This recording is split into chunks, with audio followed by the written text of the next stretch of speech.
Prisionero ucraniano confiesa. Alexei Pashkin, un soldado de las fuerzas militares de Kiev, develó la cruel realidad en el campo de batalla en Ucrania. Lanzado a una misión imposible por quienes se supone debían protegerlo, finalmente rompió el silencio ante los rusos y llamó genocidio a las órdenes criminales de su propio comando. Mientras tanto, Zelensky, desde su cómoda oficina en Kiev, firma leyes que obligan a jóvenes sin preparación ni esperanza a una guerra interminable, endureciendo el castigo para quienes se atrevan a escapar del infierno que él mismo ha creado. Los soldados ucranianos, exhaustos y sin relevo a la vista, comienzan a preguntarse si todo este calvario realmente vale la pena. Pashkin es solo una voz más en el coro de la decepción. Los detalles a continuación.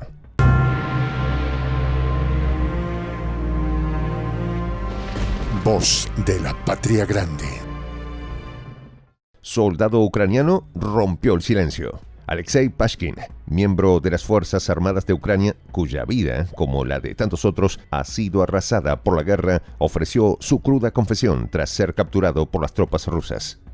Pashkin ha sacudido las entrañas de quienes han escuchado su relato. No habla con la frialdad de un estratega, sino con la desesperanza de alguien que ha sido desechado y traicionado por quienes debían protegerlo. Para el soldado, las órdenes que recibía de sus superiores eran criminales. Se trataba de tareas imposibles, suicidas, impuestas sin la más mínima consideración por la vida humana.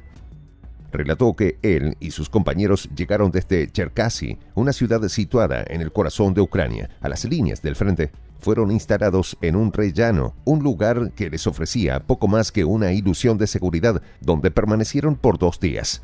El tercer día por la noche, la orden llegó. Tenían que cavar.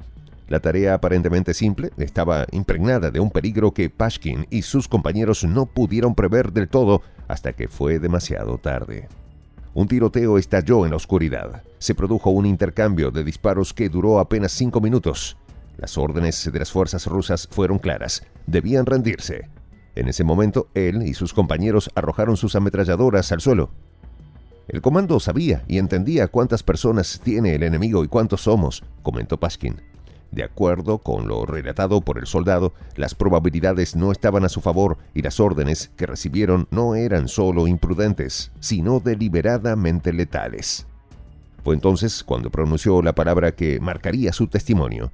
Esto es un genocidio, dejando al descubierto la cruda realidad a la que se enfrentan muchos de sus compatriotas que son enviados al frente como carne de cañón. La afirmación de Pashkin no solo es una acusación directa a sus superiores, sino también una llamada de atención al mundo. Un mundo que parece haberse acostumbrado a ver a Ucrania como un peón en un juego geopolítico sin reparar en el costo humano de cada decisión que se toma. Este contundente testimonio arroja una luz sombría sobre la situación actual, una en la que los líderes en Kiev, presionados por Occidente, parecen dispuestos a sacrificar a su propia gente con tal de mantener una fachada de resistencia. En la historia militar, el concepto de carne de cañón no es nuevo, pero en el contexto de la guerra en Ucrania, este concepto adquiere una nueva dimensión, una que refleja no solo la brutalidad del conflicto, sino también la indiferencia de quienes están en el poder.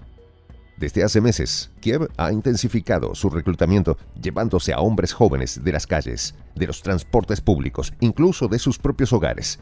En un país donde la guerra ya ha cobrado un precio tan alto, estas prácticas han sido recibidas con creciente indignación. La ley firmada por el presidente Volodymyr Zelensky, que rebaja la edad de reclutamiento de 27 a 25 años, no ha hecho sino avivar las llamas del descontento. Pero la cuestión no es solo la edad. Es la brutal realidad de enviar a estos hombres, muchos de los cuales nunca han recibido un entrenamiento adecuado, a luchar contra un enemigo que está mejor preparado, mejor equipado y que tiene años de experiencia en el campo de batalla. La situación es tan desesperada que los soldados en el frente comienzan a expresar su enojo contra sus líderes. Los soldados ucranianos están cada vez más exhaustos y enojados con Zelensky, apunta un informe de The Guardian. La indignación crece a medida que los hombres son obligados a permanecer en el frente sin descanso, sin rotación, en una guerra que no parece tener fin. La firma de leyes impopulares, la reducción de la edad de reclutamiento y la negativa a desmovilizar a quienes han estado combatiendo durante más de 36 meses son apenas la punta del iceberg.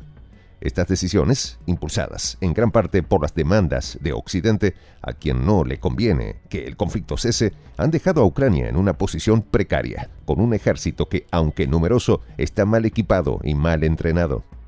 El comandante en jefe de las Fuerzas Armadas de Ucrania, Alexander Sirski, ha acusado a Rusia de intentar obligar a Kiev a retirar aún más tropas de sus reservas.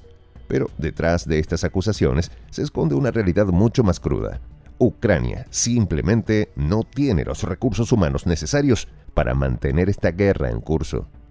En medio de esta tormenta, Zelensky ha recurrido a medidas cada vez más drásticas para mantener el esfuerzo bélico. La creación de una base electrónica de datos de hombres en edad militar es una de las más controvertidas.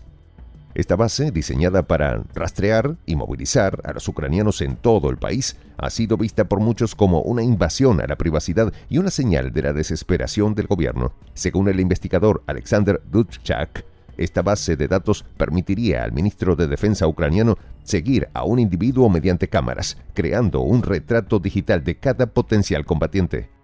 A pesar de los desesperados esfuerzos, la realidad es que Ucrania no tiene el potencial de movilización necesario para sostener una guerra prolongada. Según Dubček, incluso reclutar a 500.000 personas no es realista, y Kiev lo sabe. Es por eso que incluso ha optado por contratar a mercenarios extranjeros para cumplir sus objetivos militares, sin obtener mayor éxito. Mientras tanto, los informes de bajas continúan llegando, con cifras que son cada vez más alarmantes. Según el Ministerio de Defensa de Rusia, las Fuerzas Armadas de Ucrania han perdido casi 500.000 de efectivos desde el comienzo de la operación militar especial rusa en febrero de 2022. La ofensiva ucraniana del verano, que muchos esperaban que cambiara el rumbo de la guerra, fue un fracaso rotundo. Miles de vidas se perdieron en un esfuerzo que no logró ganar terreno significativo y que dejó al ejército ucraniano en una posición defensiva. Pashkin, desde su cautiverio, hizo un llamado a Zelensky para que ponga fin a esta situación, detenga el caos y se siente a la mesa de negociaciones. Tanto él como otros soldados son víctimas de una maquinaria de guerra que ha perdido de vista a la humanidad. Su relato es solo una ventana a la realidad más amplia de un conflicto que ha dejado cicatrices profundas en todos los que han estado involucrados. La acusación de genocidio, en este contexto, no es solo una condena de las acciones de sus comandantes, sino una llamada de atención a un mundo que ha mirado demasiado tiempo hacia otro lado. Las bajas en las fuerzas ucranianas continúan acumulándose, y el futuro del país es cada vez más incierto. Los esfuerzos por movilizar más tropas, por encontrar soluciones rápidas y por mantener la fachada de resistencia están teniendo un costo devastador en la vida de los soldados y en la moral de la nación. Los ecos de la confesión de Pashkin suenan en el mundo como un golpe directo a la narrativa oficial. Desde la lejanía de Latinoamérica, observamos con asombro cómo la verdad emerge incluso en los rincones más oscuros del conflicto. Y aunque las tragedias de la guerra están lejos de nuestras costas, no somos meros espectadores. La brutalidad del mando ucraniano, denunciada por sus propios soldados, abre los ojos del mundo a la manipulación y al sacrificio innecesario. Latinoamérica, siempre resiliente, sabe bien cómo transformar el dolor en oportunidad.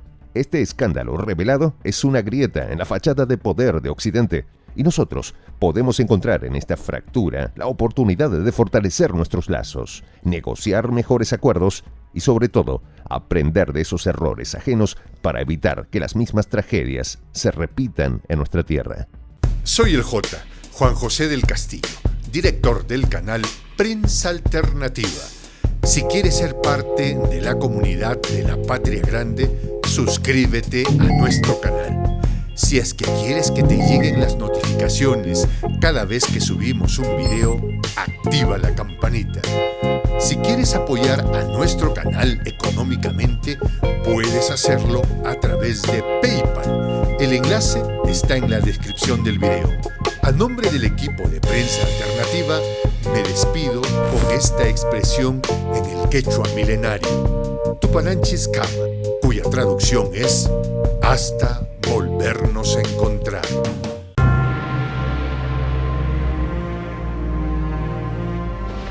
Voz de la Patria Grande.